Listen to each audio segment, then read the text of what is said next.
sticking around. This is Morning Cafe News. It's truly Stanley Nyoringit, and a very good morning to you. Just a reminder, we'll be crossing over to tell you on that the National Social Security Fund 2023-2027 live on that. We'll be giving you and beaming you live images on that until I get to know the exact time. But right now, though, we get into our Biashara Tuesday.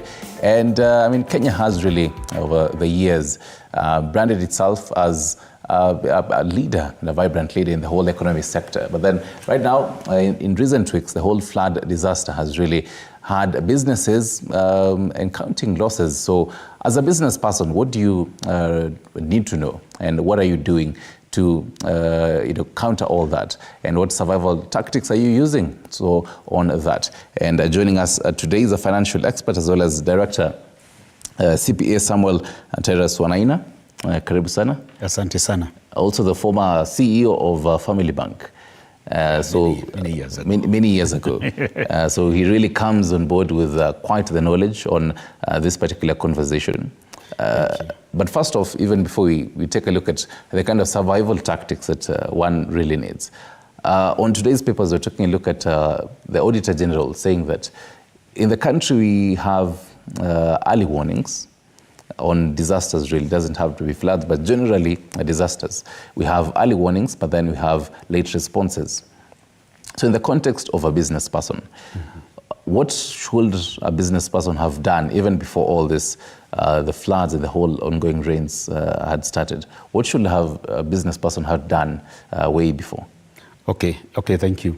Every business person, and especially businesses that have been in operation for some time, businesses that are in the process of formalization, they have strategic plans.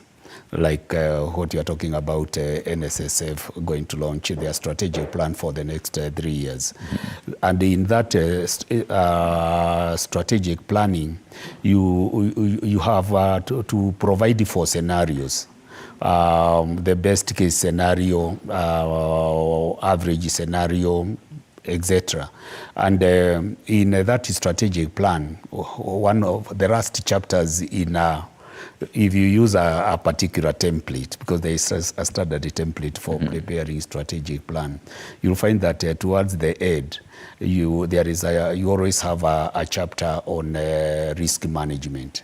And in risk management, you go out of your way to think of the potential risks that your business can encounter as you implement your operational plans. And then once you identify the risks, then you think through of how you can manage those risks. It would be naive for a business to expect that everything will turn out as planned, because human beings are not gods. So you can't predict the future, which is very uncertain. So with that early warning system, and all governments do have that because they have a responsibility to their citizens for their safety, then in your planning, try to incorporate what professionals have said. For example, our METI department, we may blame them for whatever they do, but they had warned us that there was to be El Nino last year. Remember the way the MD was forced to apologize to Kenyans. I think he was intimidated unfairly. Now it has come to pass. So don't ignore those early warning systems by government departments. And in Kenya, we are very good in documenting things. We have a disaster management authority, a whole parastatal funded by taxpayers' money. And in every county, we have a disaster management committees. So when they get that report, what do they do with that? And I can bet in all budgets, from national government to the 47 counties, they have provisions for disaster management, they have committees. So what do they do with those resources? I think it is lethargy. I think sometimes we like learning the last minute. And that is on the context of now the public sector and really how the government is But then now let's narrow it down for private sector, and particularly the small and the medium enterprises, which really form a huge percentage business sector in the country. For a small-scale trader, yes, what should they have done?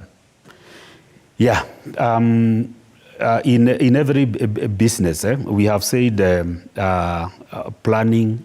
You plan for the future, and the future is uncertain. So you start from there.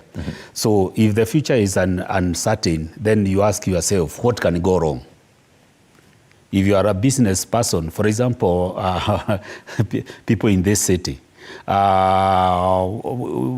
you are a small-scale person, if you are a hawker, one of the things that can go wrong, the city askaris can come and demolish your stall. Yeah. They take away and they destroy all your stock.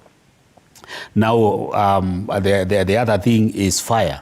Fire is unpredictable, so that's a risk. Now we are aware about flooding.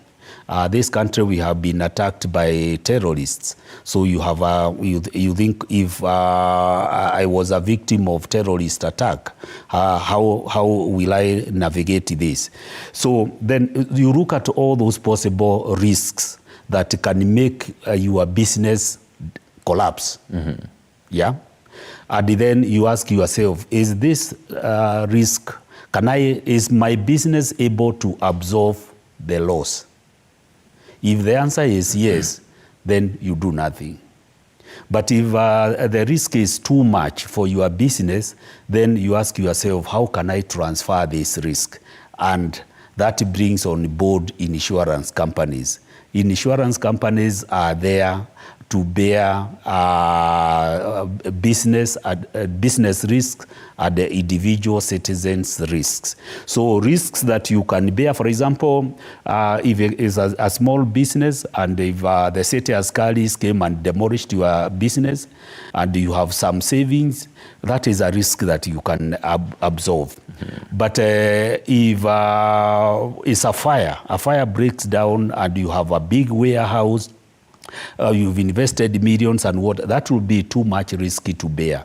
And getting back on your feet can be extremely expensive. So what do? Transfer that risk to an insurance company. Right. Yes. So far, in the recent weeks, with the ongoing floods and also the whole heavy rainfall, what's your outlook on how businesses have fared in different kind of sectors?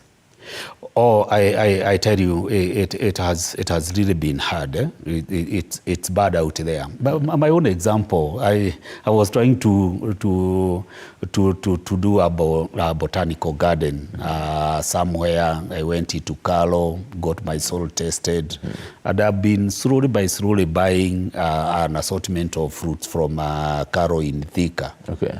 And then one evening last week, you wake up in the morning, the whole place is flooded.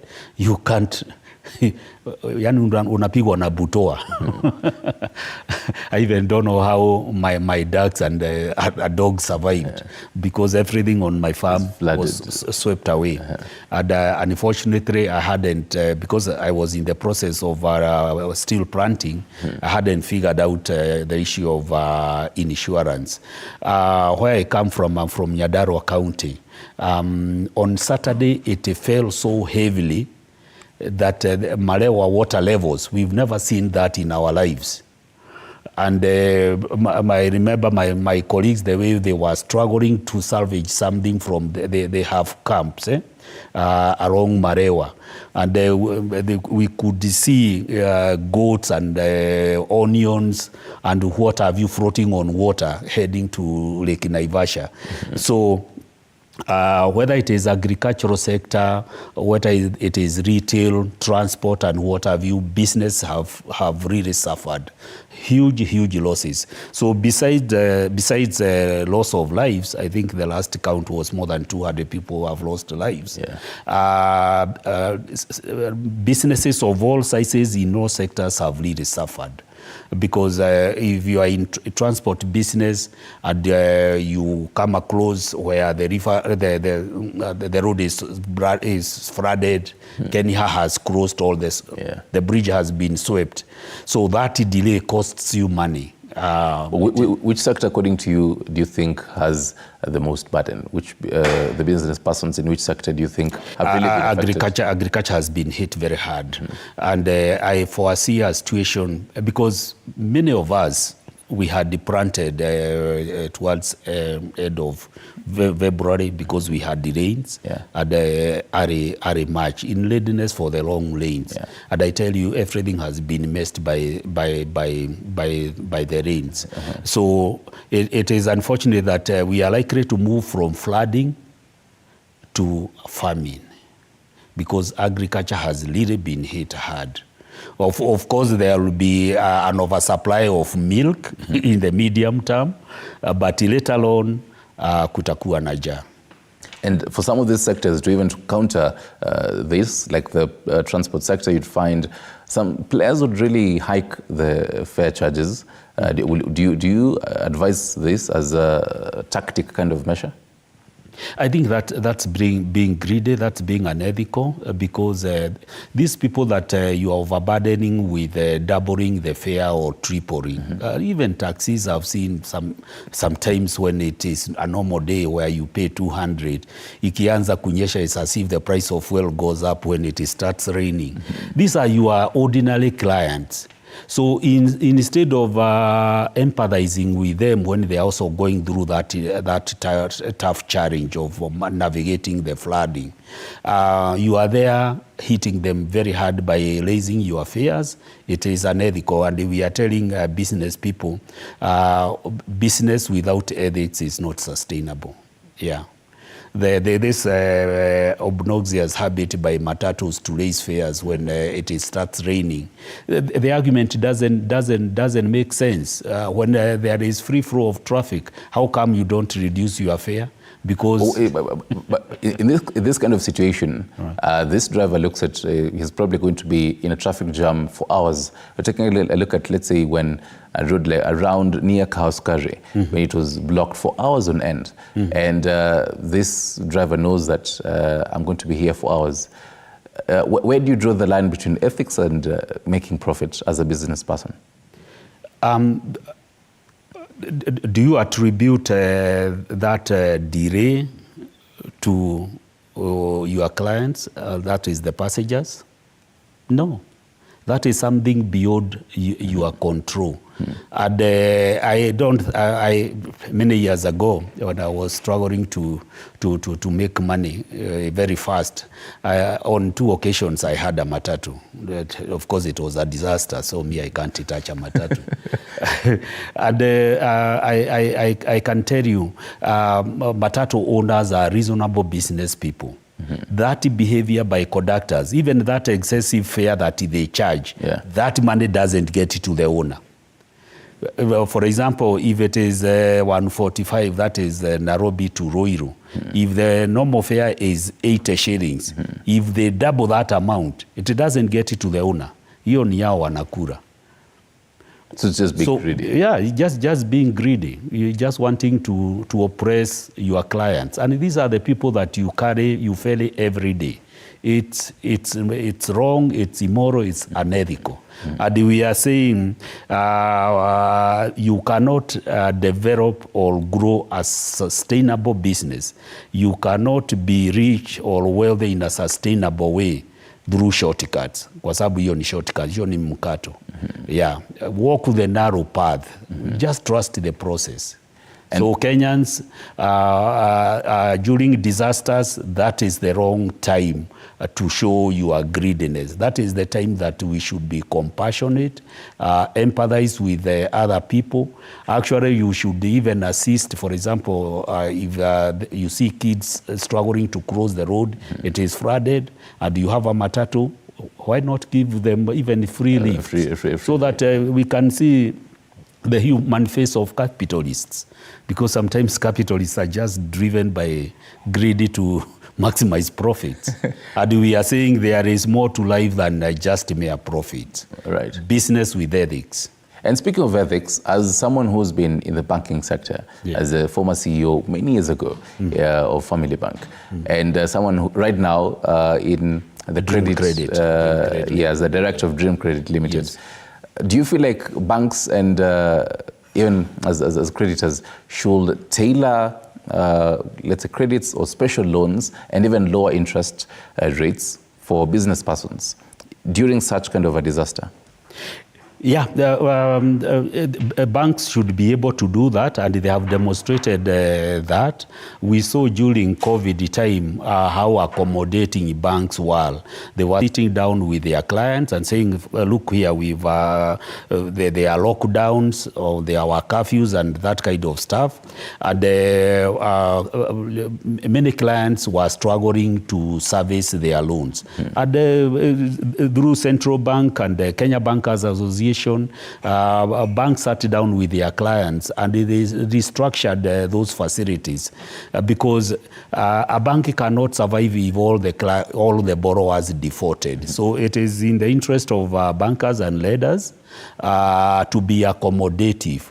If you had lent money to, for example, agricultural sector, and we are saying agricultural sector has really been affected adversely by the rains, and even transport sector, then sit down with those clients and say, look here, I had planted so many acres of tomatoes, they've been messed by the rains, can you restructure my facility? I am saying, I'm not a spokesman for banks, but we are saying we can borrow from the past. Banks demonstrated responsibility, good citizenship during COVID. They can still do it this time around, so that businesses that have been adversely affected by the floods can easily get on their feet. And the central bank, through what is called a moral suasion, can lead the way. Have a conversation with your clients, because I tell you, banks are the leaders like ourselves. We cannot be sustainable if all our clients defaulted in paying their loans. So it is in our selfish interest to negotiate with the clients, so that working together, we are able to navigate this disaster, because it is bad. Yeah. So even for business person listening to you, this is something that they can actually approach their respective bank and just have a conversation with them and tell them, look, this is what I had planned. Probably if it's construction or maybe if agriculture, can you retailer my loan and probably kind of interest rates that you're giving me? Precisely.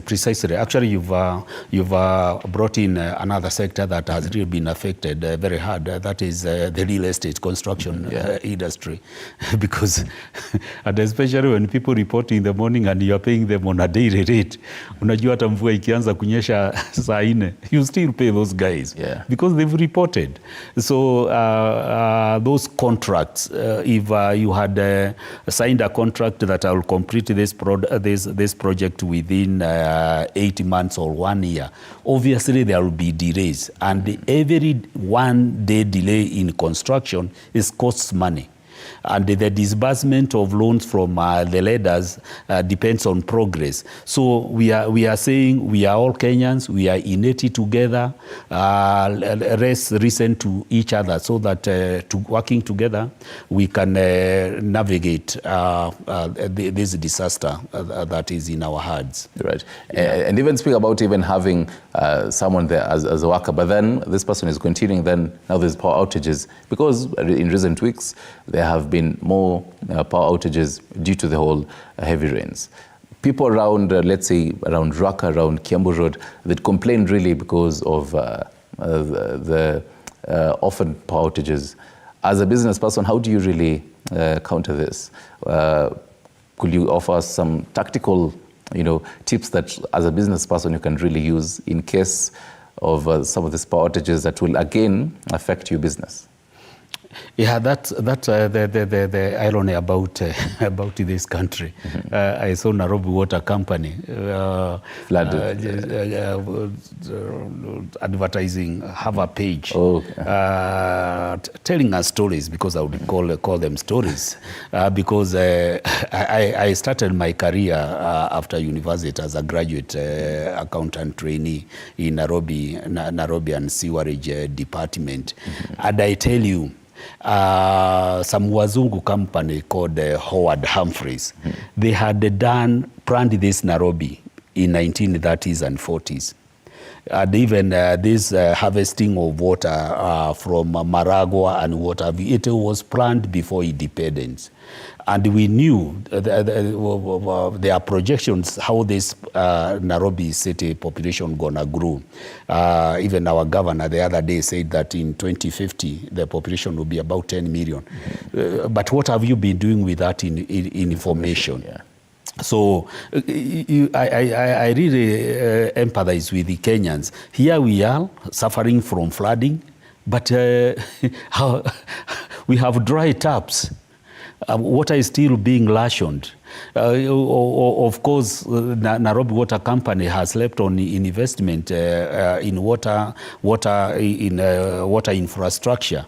Of course, the fact that the dams are full doesn't mean that the main pipes from Ngedo, Dakaine have become wider, so one would understand. And the same is happening with the power. So Kenyans, especially business people, depending on how much power that you use, they are increasingly shifting to alternative sources of power, and they are going for clean power. That is solar. There is a lot of shift towards solar. People are also investing in generators, small generators.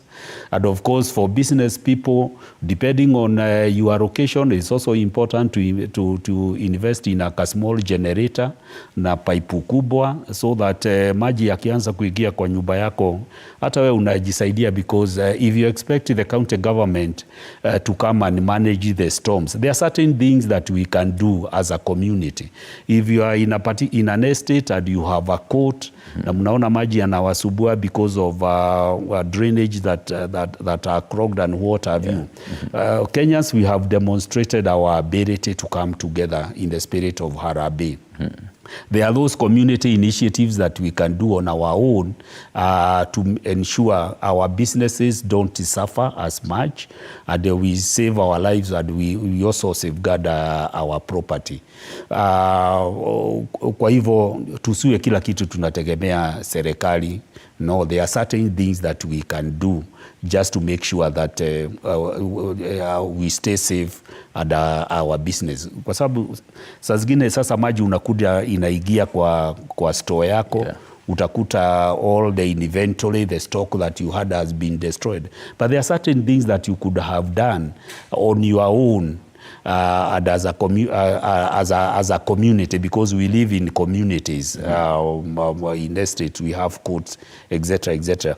The other thing that people can do is invest in water harvesting, because I can almost predict flooding is always followed by drought. Right. So if we know that, then what are we doing to store water? Right. Yes. CPA, allow me to take a break. You talk about much as inventory and the possibility of it even being clogged in water, in case you kwa nyumba maji ikaingia hapo, and this brings a whole conversation of should you have a digital inventory? And even people who ventured into the digital space for their businesses, are they also affected? Our question for you today is, what are you doing to avoid the losses during this particular flood situation in the country and the whole ongoing, the whole heavy rains? What are you doing on the same? Talk to us on our digital platforms, TV47KE, that is on Facebook. 0795-045-864 is the number to call us live. And just a reminder, also stick around for the NSSF 2023-2027 Corporate Strategic Plan. We'll be beaming you live pictures on the same. We take a short break, we'll be right back.